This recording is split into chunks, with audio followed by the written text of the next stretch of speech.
One thing that we are noticing, even myself, is that the content that is working to get new leads is not the same content that is working to convert the existing audience. It's two different forms of content. And business coaches tell you to like do a lot. You just hope that some of it works. And if you do enough volume, enough of it will work just mathematically. That's not our approach. Our approach is to do the minimum viable that's needed and to perfect the messaging. And then once your messaging is solid, then start to expand where you post it, how you post it, and how you deliver it. But the messaging is always core. Many of us only think about generating leads when we're launching. We'll launch, we hope that we generate enough leads to fill it. And then when the launch is over, we go ghost. I think too, in today's economy, people are buying slower. They're having more due diligence before they make an investment decision because of what's going on economically, because they're more sophisticated buyers.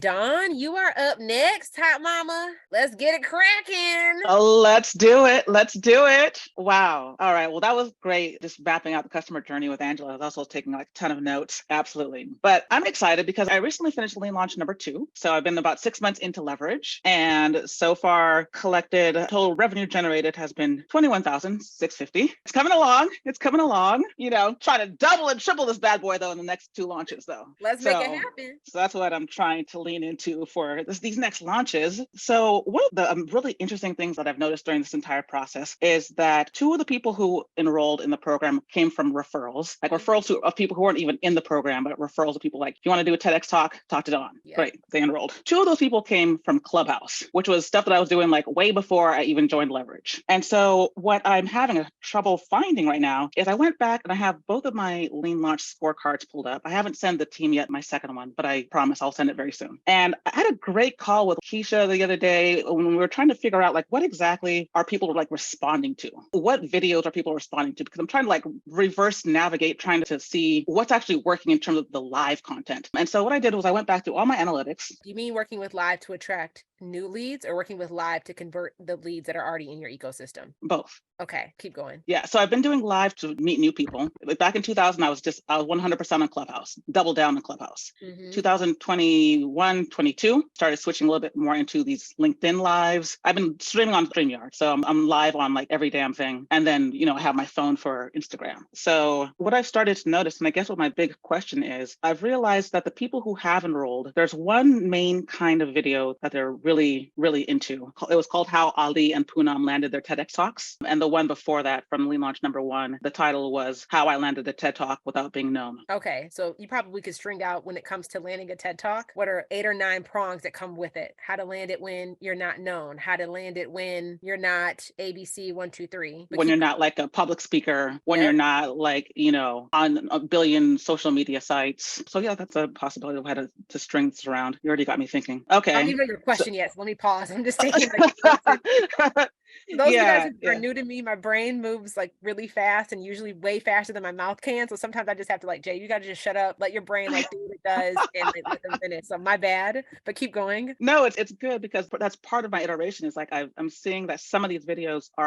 some of the live videos are working, but I want to be able to create more of them in order to really be able to create that funnel of bingeable content. And I went back to my analytics and I don't have a really good sense of like, is this really truly working when I reverse engineer the people who actually have like gone through the full funnel, had an interview and signed up for the program? They mostly have come from these people who have been referrals. They have not come from people who have been like brand new to my ecosystem. Anybody else feel like Dawn right now, especially like particularly, just give me like a yes or no in the comments. This might be stuff you guys want to hear, may not want to hear, but this is just the truth of what I'm noticing. If you guys, especially more recently, like in the last 6 months, if there's been a massive shift, is anybody else going through what Dawn is going through? I see Chelsea, you said yes. One thing that we are noticing, even myself, is that the content that is working to get new leads is not the same content that is working to convert the existing audience. It's two different forms of content. I think prior to, and this is why I've been doing more trainings with you guys on social capital, and like we did that recent training about content. I'm like, you're probably going to see a whole new segment of curriculum get created around this because the social is changing. The platforms are changing. I don't mean just the algorithm, but the behavior pattern of consumers on it. And I think that that's the most important thing for us to pay attention to is what is the behavior behavior pattern of the people on the platform, because the behavior pattern is what influences how Mark and Adam and Autumn folks make the algorithms to manage the behavior pattern of the consumers. It's not just about the algorithm. They don't make the algorithm and then we fall in line as a behavior pattern. It happens in the reverse. Did you watch the training that we did at the beginning of May? The social capital one? Well, there was like the bonus called social capital, but I did another training last month on how to create consistent leads through your content. We talked a lot about social capital within that. I believe so. Keisha, do you mind grabbing the link to that training inside of the CEO corner and just like popping the title? Thank you so much. Popping the title and the link in the chat. The reason why is like, y'all, whenever you're using social media and we're using it for free, we're allowed to complain to a certain degree, right? Like we're allowed to be pissed off a little bit, but not the whole way, because we're not paying to play. We're playing and getting paid, you know? But one thing that I'm noticing, and this is true, and I think this is probably gonna be true for you, and I think it's gonna become more and more true the more that we move forward. That's why I said, what do you mean by working? Content that's working to get new leads is gonna be different than the content that's going to work to convert your existing audience. And that's just a truth that we have to like own, and a truth that we're like, and if you've been in this game for more than 3 years, we were really lucky a couple of years ago. We no longer can rely on that anymore because of how much stuff has changed. But I do think the core of what we teach is still essential. It's just our expectations of it has to evolve. And what I mean by that is, it's like, are my live videos working? Is it a waste of time? No, it's not a waste of time, but you getting to phase 4 of leverage is going to become even more crucial for every single person here, because repurposing messaging that works into short form content is vital to help get new leads. And one thing that we did in that training is that we went through analytics. And if we go through your analytics and look at what content is getting me in front of new followers versus what content is being pushed for my existing followers, you guys will notice different forms of content, different formats of content, and different messaging topics are being promoted for each organically. So like when you say, oh, people who are not even in my program are referring people, that lets me know your messaging is working, because they know how to refer you. They know how to speak about you. They know who to tell, and they're bringing you qualified leads because they're consuming your content, and your messaging is clear. It's tight. It's clear enough where they're able to effectively articulate it to somebody else and bring them in. You might notice that, Jay, I was getting new leads on Clubhouse because, well, Clubhouse is really nice is because when you go live on Clubhouse, random people can join the live. Instagram in particular, when you go live on Instagram, Instagram primarily pushes it to your existing audience. They do not push live streams to new audiences. And we just have to become okay with that. When you're playing organic, I don't want to say it's impossible, but it's very, very difficult for you to say this person came from this piece of content, they converted from here, like you would a paid ad. Because if you run paid ads, you can track all of it. You can track it, but you can track it in a very different way. So I say all that to say, is like for you, I would go through your analytics. Like, what's your core platform? LinkedIn. LinkedIn is your core platform. I see Keisha saying it's the same with LinkedIn. If your core platform is LinkedIn or whatever it might be, I would start paying attention. Is there a way in analytics on LinkedIn to see what content gets in front of new people versus existing audience? Not so much, but I cheated. How do you cheat? I cheated. And now here's how I cheated. Real talk, when I go live, if you ever catch any of my lives, I'll say, okay, if this is your first time, drop first time in the chat. And if you're an OG, drop OG. And that lets me see who's first time. Now, when you are doing newsfeed posts and repurposing your content onto newsfeed, are you able to see that content in front of new people or versus existing? But you can maybe know based off of shares. When I see shares or reposts, typically what I'm looking at that point is connection level, because you know you have connection levels in LinkedIn, right? So if I have a piece of content and it's been reposted, it'll show me who's reposted it, right? And then I can see from that person, like then I'll go low key stalk them and try to see if they've looked at any of my other activity. LinkedIn is not, like, from an analytical standpoint, it's not there yet. It's not as robust when you're thinking about Instagram or Facebook. It's hard. Like, it's a little bit more manual. It's evolving, but it's more manual. And the reason why I'm bringing that up, and we talk about this in the training, of like the content that gets shared, we know is getting in front of a new audience because somebody's sharing it to their platform, new people are seeing it. And on Instagram, we know based off of like discovery feed. I'm guessing LinkedIn will push content based off of engagement to new people. It will.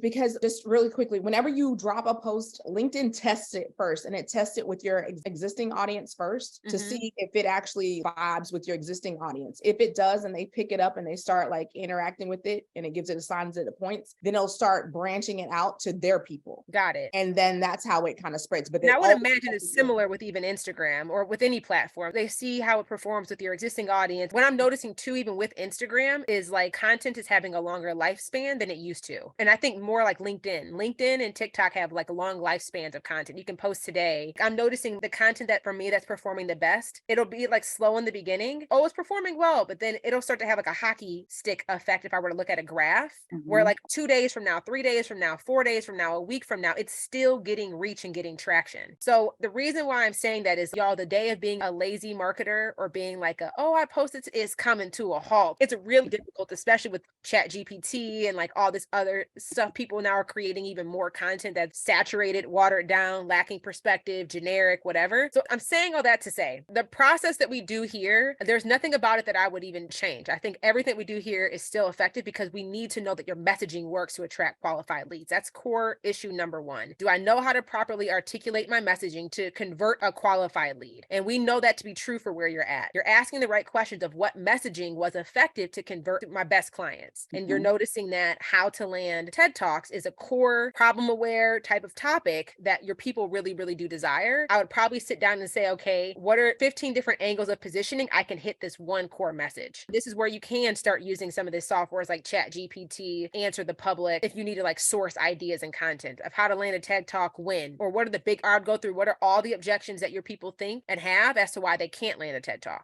Each one of those needs to be a topic, one live stream in and of itself. All the reasons, whatever it is, like what are those objections? What are those beliefs? What are those perspectives you want to shift them into? So that TBD content, you could literally do, I would love for you to sit down and go through the TBD method just with this core topic in mind if you know it's working effectively. And just see how many content ideas you come up. What are all the different angles of messaging that you can hit with this one topic? Still do your long form live stream videos with this messaging. Then from there, have you done phase 4 yet? No, I'm just starting 3. Well, it's about to be on and popping. When you get, if you don't have a client delivery issue, I would say skip 3 and go to 4. Okay. And you start focusing on how do I start doing strategic content repurposing? Because the shorter form clips or you getting onto a new platform will help with new lead gen, but we're using messaging that we know works. Right. What a lot of people will do is I'm going to start content repurposing and the messaging isn't good. And then you start growing an audience of people who are unqualified, which is what we don't want any of y'all to ever do. So then are you saying that lead generation is a matter of the content or is it a matter of the platform? So when you're saying like that we need to like lean into like repurposing the right content since the messaging is working. So should I just start to really pinpoint those parts of the videos? I guess I'll learn this in phase 4. Messaging is always the foundation, always the foundation. And for anybody who is new, if you are already doing a lot of repurposing or you feel like you're posting all over the place, most marketers and business coaches tell you to like do a lot. You just hope that some of it works. And if you do enough volume, enough of it will work just mathematically. That's not our approach. Our approach is to do the minimum viable that's needed and to perfect the messaging. And then once your messaging is solid, then start to expand where you post it, how you post it, and how you deliver it. But the messaging is always core because even if you go to a new platform, but if the messaging isn't tight, effort is kind of like, I don't want to say for nothing, but it can be a waste because if it's not attracting qualified leads, who cares that we're on 3 platforms if it's not effective? And sometimes we can pull the trigger and then we end up being busy and then we end up being so exhausted energetically that our messaging gets terrible because we don't have the energy to create good messaging or to think about our content. Then the ripple effect, I see Chelsea Wallace like, and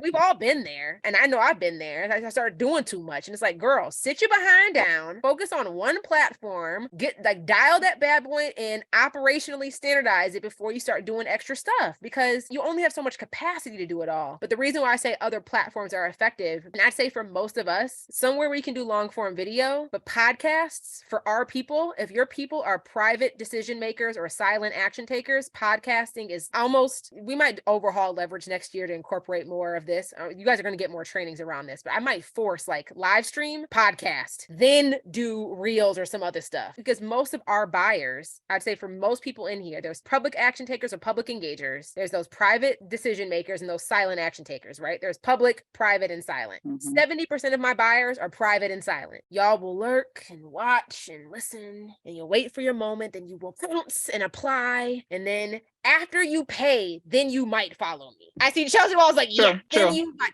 Most of us are very much private, silent lurkers. So again, when we think about what is the behavior pattern of my people, that can influence what's the best platform for me to create content on. That long form content with effective messaging, because when you have that tight, it's much simpler to repurpose that on other platforms than going in reverse. Because you have video, you have audio that can be stripped, you have video that can be chopped up. You have video that can be massaged. The messaging of that can be repurposed into carousels, Twitter threads, email newsletters, but that long form video of effective messaging is a core. So I say all this to say with you, Don, pay attention to how you're getting new leads. If it is through referrals, great. We all want evangelists, people who never pay from us, but send us good clients. That means your messaging is working. If you know Clubhouse is because it's a new platform. Anybody can just pop on at any time without the algorithm pushing it to new people. So if you know that that works, it might be beneficial to, when you're doing your live streams, to just put your phone on and do Clubhouse every time, because you know that it's a source to get new people. But we also have to pay attention to what's getting me new people, and then where are they consuming the content from when they discover me to when they're making that buying decision that's influencing that buying decision. And that content, what we're doing right now, is the most important, because if somebody finds you but there's nothing to binge, then we're leaving it really kind of up to chance on what influences how they get to the point where they're ready to make their buying decision. So Dawn, your messaging is working 1000%. That is without a question. Awesome. It's now, how can we tailor your messaging to work better for new leads, and tailor your messaging better in regards to delivery or placement or platform to convert your existing audience. Right. But we know your messaging is working. Awesome. Yeah, that's exactly where I'm at. That's exactly. Does this help make sense? Yeah, and now that you're talking about it, I do remember the training that you did in terms of like the new leads versus existing clients. And I need to kind of like go back through that, because I was like, that was happening in the middle of like lean launch number 2. And so I was just like, going, I was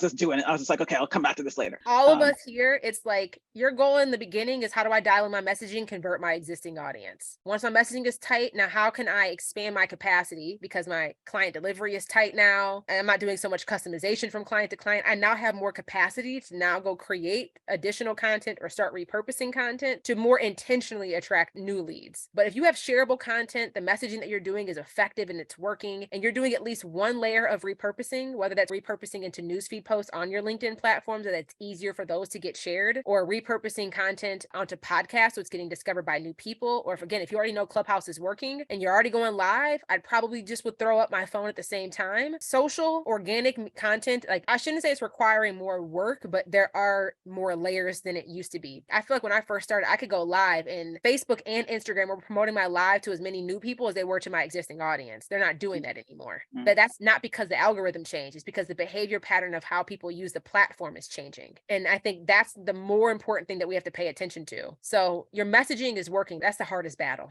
And now it's like, okay, now that my messaging is working, the first step for you, I would say, go back through phase 3. Well, I think we moved it now into diagnose, but going through your TBD method and your client awareness map, you know that one piece of messaging is working. How many topics can you come up with around that one core piece of messaging? Because if you know it's working, you can now exploit it in a good way. Like, just bust it. Like, what are all the angles of positioning that I can use for this? And I would test that in your ongoing content. And the other thing I would say is that many of us only think about generating leads when we're launching. We'll launch, we hope that we generate enough leads to fill it, and then when the launch is over, we go ghost. Yeah. Yeah. I do that. I definitely do that. Anybody else guilty of that? I know a lot of us are. That's a dangerous place to be in as a business owner, moving forward if we're doing organic. If you're only thinking that, oh, I'm launching, I need to now expect that my launch is going to attract new leads, nurture those new leads, and convert those new leads. We over here asking for too much most of the time, y'all. Like, we over here, it can happen, but for it to consistently happen, we have to change our expectations. Your launch, a lot of this, when we're playing organic, your launch is to convert your existing audience. But if you're not generating leads in between because of the content that you're putting out that's still nurturing and bringing in new people and getting shares, you cannot have all that expectation for one launch is going to save your life or save your revenue, because it can't. It's like, some good sex ain't going to save your marriage. It'll prolong it. Oh, keep you around a little bit longer, baby. We still got to do the work in between. That was like really graphic, but I was talking to my therapist and he was like, foreplay starts the moment after you have an orgasm. I said, the moment after? Foreplay begins the moment after you have an orgasm. And I start thinking about that with us. I say this, I think we all can relate to sex. We all can relate to sex. Yes, please. If you're only thinking about the climax, I might take this analogy way too far. New folks, y'all, I like watching drug TV shows and I love relationship and sex analogies because it gathers your attention. You guys won't forget this after today, okay? Foreplay starts the moment after the orgasm happens. Your orgasm in the sense of marketing and sales is after you close enrollment. The foreplay for your audience starts the moment you close enrollment on your cohort. If there ain't no foreplay and your audience is drying up, and then when you're ready to go again and launch, please tell me. I don't need to even get more graphic than that. It can be kind of a rough situation. Yeah, it sucks. It's not great. Yeah, but I'm sweating, Jay. I'm sweating. I know, what are we doing over here? I'm like, I need to check out this damn sweater. you all will not forget this analogy. You have to be, I'm not going to say it. You have to be nurturing the relationship before you launch. Okay. This was way too graphic for the new folks. They might, if we get any refund requests, I understand this isn't all the time, but this happens every now and again. Okay. Y'all won't forget this, but how many of us treat our audience that way? We're ready to go when we're ready to go. We want people to buy when we're ready to sell. And we think that everybody's supposed to just flood in because we open the door. And it's like, wait a minute. We also have to be doing our due diligence and doing our job of attracting leads, nurturing those relationships, dating our prospects, courting our prospects, building the relationship with our prospects in between the launches. And that makes the launch more successful. And that's why when we talk about in the training of like, this is your lean launch, but how do you not prepare in between? The last training that we did in April is like everybody needs to go watch it. Whatever you're doing right now, if you're like worried about leads or worried about sales, you need to go watch the training because it talked a lot about you have to be creating content. If you're not doing at least a video a week, it's like starting up with no lubrication. Like ain't nothing happening. We just trying to go all in. And it's like, well, there's going to be friction. There's going to be resistance. Person might not want to participate. That's not how it works. Okay. So Dawn, I feel like I can go on a whole, that was really graphic, but you'll never forget it. And I won't. And I know that I need to foreplay my audience because I'm just like leaving them and not even giving them any type of love. No it's just love. like, just opening the door. They know me, come sign up, and expecting that it's not gonna, obviously.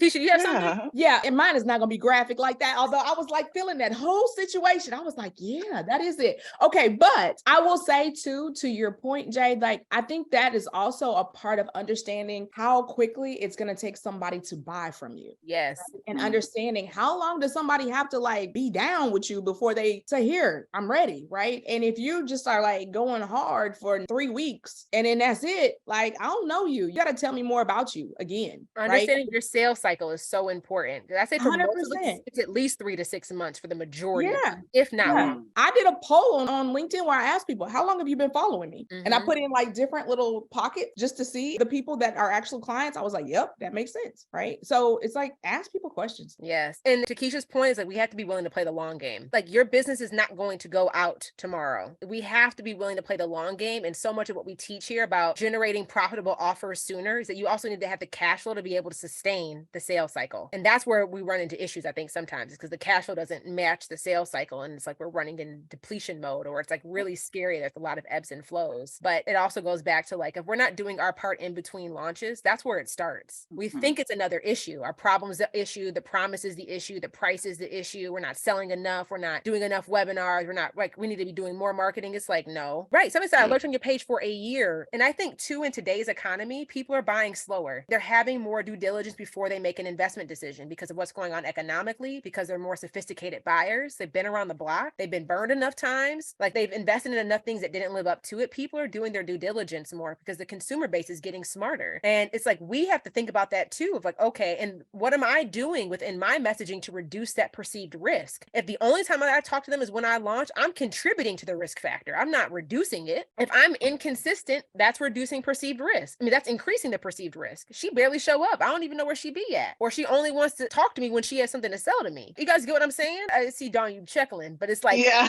I am. We think about it as what we want, but it's like, how am I reducing the perceived risk in my buyer's eyes? And that's this whole organic game. Everything that we teach you here helps reduce that perceived risk when you follow the process. But we be skipping parts. I'm like, I'm only going to do the lean launch. I'm not doing repurposing. I'm not doing none of that other stuff. And it's like, okay, wait till you try to have a dry interaction with a prospect and you're trying to sell. Call me then. It's not going to be cute and I can't fix it. But Dawn, what were your top takeaways?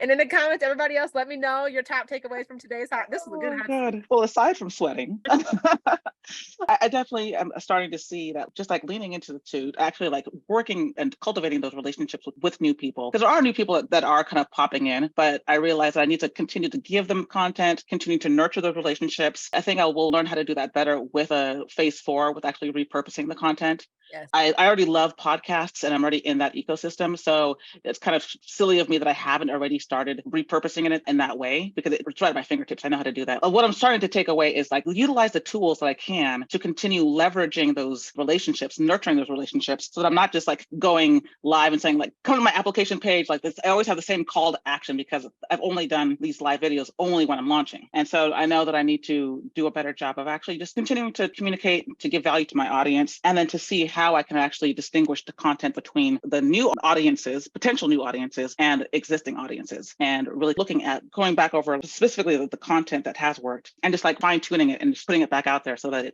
I'm always visible. Those are just some of the things that I'm taking from. Love it, This I Dawn. see it. And I'm like, the comments, leads need lubrication. They do. Is the moment. Put that on a t-shirt, right? Okay.